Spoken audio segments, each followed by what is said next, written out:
I decided to repair the broken VHF radio because there were no other available options on the ship. Have you ever experienced a shortage of VHF radios on board? Is it difficult for your company to provide them? It's incredibly challenging when communication on the ship is compromised due to a lack of VHF radios.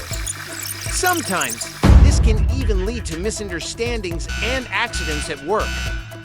Did you know there are alternative ways to get your VHF radio working using only ordinary materials typically found on the ship? Watch this video. It might help and give mariners ideas to handle such situations. If the charging terminal of the VHF radio is damaged, here's what you can do.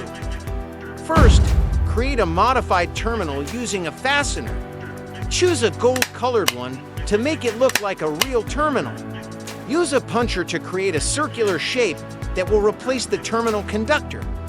Then, clean the terminal of the VHF radio thoroughly, scrubbing off any rust until the metal underneath is visible. You can also use a contact cleaner to remove dust and dirt. After that, place the circular piece you made from the fastener onto the terminal. Secure it well with soldering lead so it doesn't easily come off.